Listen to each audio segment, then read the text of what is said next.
Today we've got hands on with the brand new IWC Portugueser range. Some of them, not all of them, because they've done quite a few. But today we checked out the Portugueser Automatic 42 and the Portugueser, man, what are they called that? Oh, Portugueser Chronograph, could have guessed that. The Portugueser range for IWC is absolutely massive. It's probably the most popular range. I feel like every time we talk about IWC, everyone brings up the Portugueser range, which is probably why they have so many variations of it. This range started off in the 30s, the 1930s. This thing has been around for over 80 years, and it started off as a pocket watch, and you can still see the pocket watch styling in the watches that we have today. I've got 3 of the Portugueser Automatic 42. I haven't got any of the precious metal ones. I've got all in stainless steel. The dial colors that I have are the blue dial with rhodium plated hands and indices. I then have a silver plated dial with the blue hands and indices. And then I have a silver plated dial with gold plated hands and indices. Now these watches are quite large, as you can see on my 16.5 centimeter wrist, but the case isn't crazy big. The case is 42.4 millimeters wide, which isn't small, but I feel like the size of the watch, the visual size of the watch, comes from this massive dial and the huge double boxed crystal that this has. The case is 13 millimeters thick, but IWC have been clever around the design of the case to try and make it appear slimmer.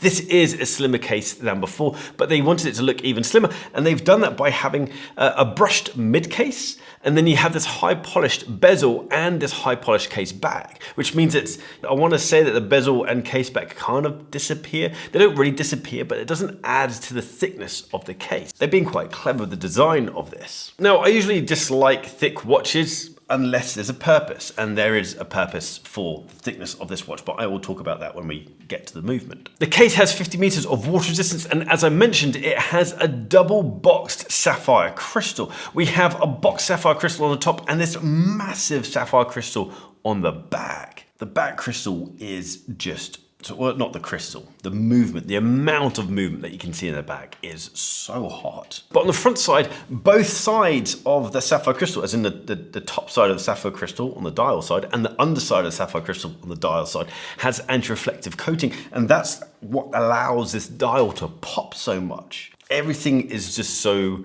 crystal clear.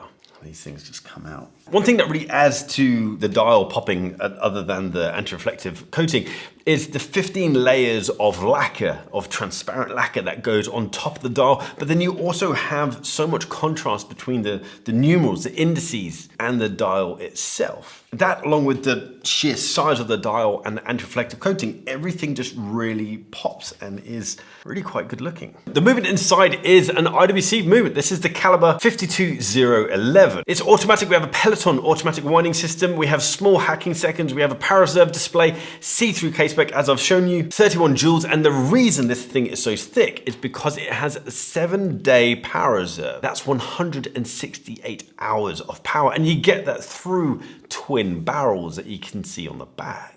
Things to note about this watch, the plus points. First, you need to see this watch in person. Hopefully I've managed to capture this watch nicely. The online renders do not do it justice. You need to see the depth in the watch and the clarity of that dial. The huge sapphire crystal gives it a massive dial, along with that big fat crown. Those things together, I feel, tap back to the pocket watch era of the Portugueser. It also really adds to the elegance of the watch. I feel like this is one of those watches that it kind of straddles both sporty and elegance. It's kind of not full dressy, it's not full sporty. It kind of sits in between the two categories. But the big showstopper for me is that backside crystal. It is massive, and I love the fact there's just these 4 huge bolts holding this case back on, and then you just have this huge movement that you can just stare at.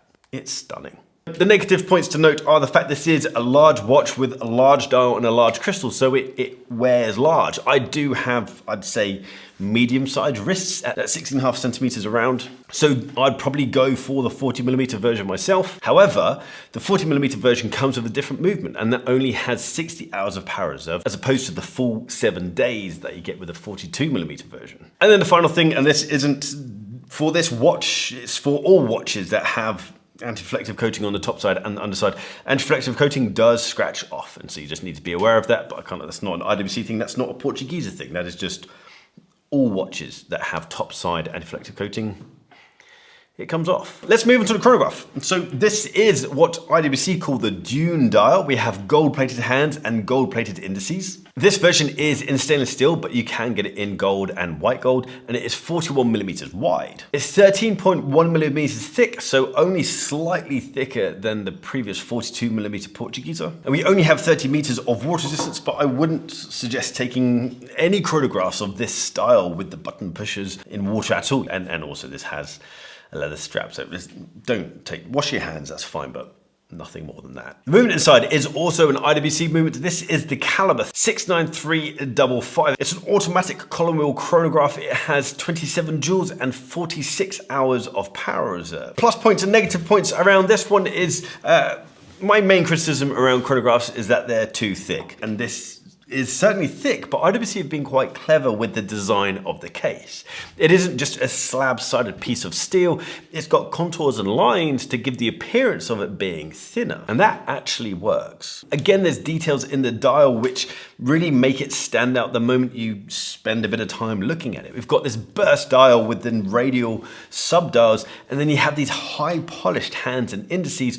All of that adds obviously to the elegance of the watch, but also to the depth. It just makes it interesting to look at. The next point you could probably package as being boring, or like me, I like timeless things. This is a very traditional styling of a watch, and I feel like that's a plus point because it means it's never really gonna go out of fashion. Yes, you could have a more exciting colorway perhaps, or a more exciting design, but then that stuff can go out of fashion. This is gonna be timeless. Negative points, and this first negative point is a tiny one.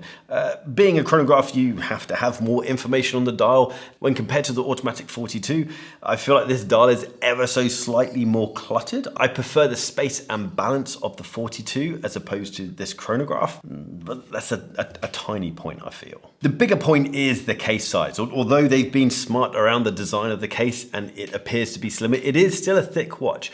I would personally prefer to go down the route of having perhaps a manual wind chronograph, removing 1 or 2 millimeters from the back and just having a slightly slimmer watch. My final negative point is the leather strap. I'm not a big fan of this leather strap, but rarely am I a fan of the straps that come on watches. That's an easy thing to change. It's not a massive negative point to worry about. This is when I typically go into a plug for straps that I sell over at barkandjack.com, but I don't think native straps would suit this styling of watch, so instead I'm going to plug the watch cubes that I have. These are stunning travel cubes that are going to protect your watch, and they've got beautiful little cushions inside that are so squishy they aren't going to add any pressure to your strap or bracelet that's going to cause it to damage. These things look stunning. They're handmade in Florence, and you can get them over at barkandjack.com. Guys, these are some of the new Portugueser. IWC have done a lot this year. They've been busy, boys and girls. Nearly got cancelled then.